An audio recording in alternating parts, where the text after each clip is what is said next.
शेवटचा जो शॉट होता ना, शेवटचा दिवस होता, I hospital, lotus I hospital. Lotus I हॉस्पिटलमध्ये शूट करत होतो. आणि परत मराठी पिक्चर, बजेट नाही, आपल्याकडे लिमिटेड रील्स आहेत. आणि झालं काय, परत निशीचं असं होतं की नाही करते, शूट करते. तर मी ना शेवटच्या दिवशी त्याला दुपारपासून सांगत होतो की निशी मेरे पास ना अभी हे 2 कॅन बचा है. ओके, बरं त्याच्यात आता जितू जोशी माझा खूप चांगला मित्र आहे. पण त्यावेळी मी पहिल्यांदा जितू जोशीला भेटलो सेटवर. आणि जित्या निशीचा चांगला मित्र, तो जित्या सेट पे मिलने आया निशी केला. तर ना निशी जितूला म्हणलं की जित्या तर मग सूझ रहा तो बोल यार मैं तेरा भी शूट करता हूँ.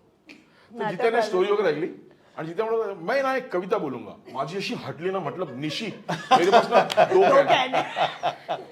तर मी जितूच्या समोरच बोललो, म्हटलं भाई मेरे पास 2 कॅन है, जो करना जल्दी करने का.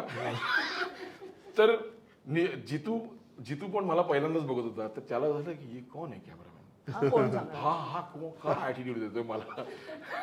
ओके, आणि जिच्या सुरू झाला रे कविता, ती आहे त्याची कविता आहे ना, खिडकीत बसून अशी. हा. तर माझं असं होतं ना की आता संपव ना भाई, संपव ना. तर ते झालं सगळं.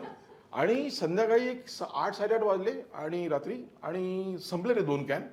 आणि नंतर निशी म्हणतो मेरे को ना वो शॉट चाहिए था रे, वो पेपर कटिंग है आणि ते सुपरमॅनचा वगैरे काय. म्हटलं अभी किधर से लेगा मैं शॉट, मैं तेरे को बोल रहा था. कविता मतले उगीच जिच्यावर फिरणं. तर अजय राय म्हणून आमचा जो एक्झिक्युटिव्ह प्रोड्युसर होता, आता तो खूप मोठा प्रोड्युसर आहे. तर अजय रायने त्यावेळी जे फिल्मी स्टोअर्स असतात ना आपले, कुंदन स्टोअर आहे ना, तर जूला शूटिंग करतो. जूला एक असं कोणतं तरी स्टोअर होतं, तिकडे त्याने जाऊन रात्री 10:30 ते दुकान बंद झालं होतं. त्या दुकानामध्ये एक 40 फूट अनएक्सपोज्ड रील होतं. ओके, ते कोडॅक होतं, ते फुजी होतं, ते अक्फा होतं, ते मला आजपर्यंत कळलेलं नाही. तो म्हणाला की अनएक्सपोज्ड आहे. म्हटलं देख यार अनएक्सपोज्ड आहे तर मी शूट कर लेता हूं. आणि आम्ही तो 500 ऐसे आहे का 200, त्याचा इमल्शन पण माहिती नव्हतं आम्हाला. मी आपला अंदाजाने की मेरे को लगता है ये 200 आहे आणि मी ते शूट केलं. ते कटिंग आहे ना, आणि ते झालं फायनली. पण I mean it was all fun यार. म्हणजे इव्हन तो आपण बिगिनिंगचा मॉन्टाज म्हणत होतो ना, बिगिनिंगचा montage actually this entire credit goes to 3 people actually. Nishikant Kamat, Vasu त्याचा असोसिएट, आणि अमित पवार आमचा एडिटर. अमित पवार पण आता नाही आहे.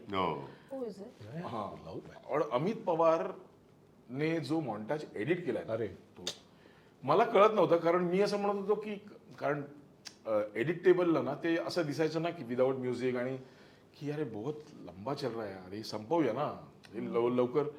तर मला वासू म्हणाला की नाही सर, ते काय ना त्या माधव आपटेची दिनचर्या आपल्याला दिसली पाहिजे, आणि इट इज सो बोरिंग.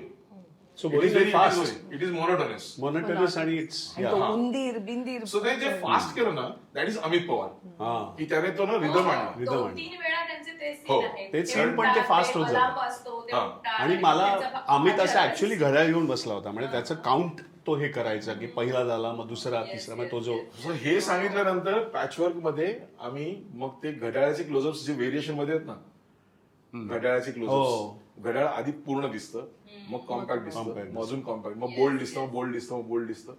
तर ते पॅचवर्क मध्ये जेव्हा वासू मला म्हणाला की हे मोनोटोनस दिसायला पाहिजे, तर मी म्हटलं फोटोग्राफी मध्ये मोनोटोनस नको, म्हणून मग त्याचे व्हेरिएशन करेक्ट त्यावेळी. आणि आता हे जे कॅमेरा आलेत ना, त्याच्यात ही फॅसिलिटी आहे की तुम्ही त्या ऑब्जेक्टच्या जवळ जाऊ शकता.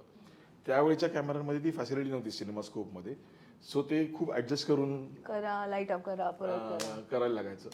पण that montages I think it's a brilliant stuff. आणि मला असं वाटतं त्याला कॅमेरा पण मोठे होते ना. अरे खूप मोठं. To carry them and do this guerrilla, म्हणजे गोरिला शॉट्स आणि कुठेही काही करणं असं इतकं सोपं नव्हतं. नाही, खूप हेवी होते. अर्ध्या ठिकाणी परमिशन्स नाहीत, कोणी कुठे तिथे कांड झाला, आधी पहिले पोलीसच तुमच्याकडून पैसे घ्यायला. अरे बजेट तर म्हणजे मला गंमत काय वाटते ना, की आता तो फाउंटन नाईटचा सिक्वेन्स आहे ना, आपण टाउनचा. हा टाउनचा, तर संदीप एकटाच येतो.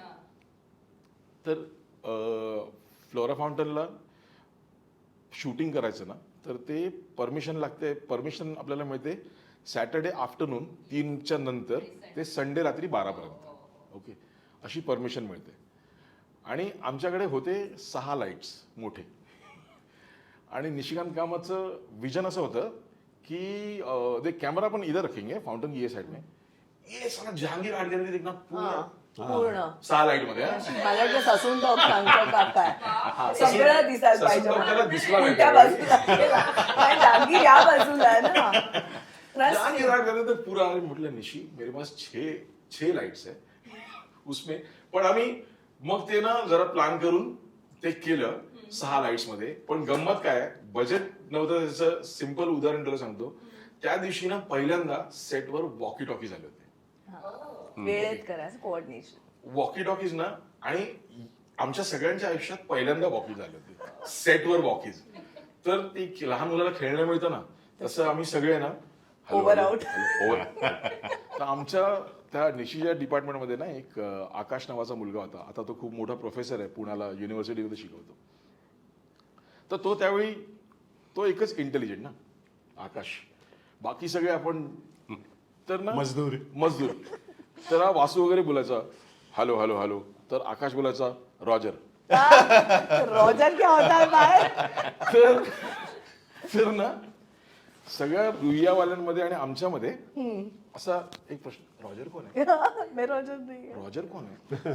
तर आता आकाशला विचारायचं कसं नाही, कॉम्प्लेक्स ना, रॉजर कोण आहे. तर आता हे झालं सगळं रॉजर रॉजर चालू होतं. रात्र झाली, रात्रीचे 3-3:30 वाजलेत. आणि तो संदीपचा एक वॉक पाहिजे होता की अख्खा फाउंटन रिकाम आहे. ओके, आणि तो एकटा चालतोय. आता इथे ना एकही गाडी नको, काही नको. या प्लॅटफॉर्मवर सॉरी मी या प्लॅटफॉर्मवर शिवी दिली तर चालते का? नाही ना. गिफ्ट करते. त्याच्याशिवाय मजा नाही येणार म्हणून. ओके, तर ना शॉट सुरू होणार होता. संदीप तिकडे उभा आहे. ओके, मी इकडे क्रेनवर आहे आणि अख्खं फाउंटन रिकाम दिसतंय. ओके, तर वासू एका बाजूला, मग यो एरॉसच्या साईडला, आणि हा जहांगीर आर्ट गॅलरीच्या साईडला आकाश. तर वासूने ना शॉटच्या आधी इन्स्ट्रक्शन दिली, यो उधर से एक भी गाड़ी नहीं आना चाहिए. हाँ दादा. शिबू उधर से एक भी गाड़ी बस नहीं आना चाहिए. हाँ दादा.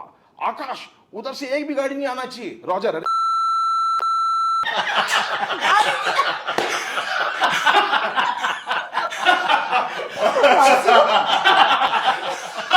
फायनली त्याचा बरं वासूला एक मिनिट मी वासूला डिस्क्राईब करते. वासू साधारण 5'1" उंचीचा वगैरे आणि 1/2 किलोचा असा वासू होता. यो जवळजवळ 6, पण तोही 1/2 किलोचा. तर ना सगळ्यांकडे वॉकी होते रे. मारले आणि त्या सिरियसनेस एकदम गेला रे. गाडी आहे तो आले ते 5 मिनिटं थांबलं शूटिंग. फक्त निशी एकटा सिरियस होता, बाकी सगळे हसून गेले. कमाल. पण ह्या पॉइंटला घेऊन मला सांगायला आवडेल, कारण हा एका अर्थानं ना फिल्मचा प्रोडक्शन व्हॅल्यूचा सीन होता. कारण बाकीच्या ठिकाणी सगळं असं यु नो. सो एक निशीचं ते खूप होतं. म्हणजे निशीला ना त्या इकॉनॉमीचा खूप त्याला एक जाण असायची की आपल्याकडे बजेट हे आहे, पण मग कसं सिनेमा तो दाखवायचा किंवा ती सिनेमाची व्हॅल्यू. तर दिस वॉज अ शॉट. आणि for me as an actor ती अख्खी सोलोलोकी होती. म्हणजे पहिल्यांदा माधव आपटे आपल्या मनातलं बोलतो. आणि त्याचं आयरनी ही असते ना की कोणी त्याचं ऐकत नाही आणि तो जो मुलगा ऐकत असतो तोही डेफेंडम आहे आणि सिटी झोपलेली आहे. सो हे जे मेटाफोर आहे ना, हे त्याच्या डोक्यात होतं मला. आणि मलाही माहिती होतं की हे म्हणजे हे पहिल्यांदा मला टेन्शन आलं होतं की यु नो हे सगळं. आणि ह्यांचं काय संपेच ना लाइटिंग. पाठ करून तयार बसलं होतं. पाठ तर केव्हा, मला ते सोलोलोकी किंवा पण शॉर्ट्स आहेत ना त्याचे. आणि निशीला ते कसं म्हटलं अरे कसं होणार. तर निशी मला पण यांचं समय असं वगैरे चालू होतं म्हटलं. आणि मग नंतर असं होतं, निशी मला म्हणाला बघ संदीप आपल्याकडे 1च तास आहे आता आफ्टर लाइटिंग झाल्यानंतर. आता तू काय करणार आहेस. म्हटलं काय करणार आहे. मला म्हटलं 2 मिनिटं दे. I was feeling. आणि मग आधी त्याच्याबरोबर, आणि हे खूप ऑर्गॅनिकली झालं. त्याच्याबरोबर बोलतोय, मग त्याच्यानंतर उठतो, मग हे ते असं सगळं आम्ही केलं आणि ते खूप ऑर्गॅनिकली झालं. आणि मग निशीने तसे शॉर्ट्स लावले आणि ते एका तासात झालं. म्हणजे इट इज. पण तो किस्सा आहे माहिती ना,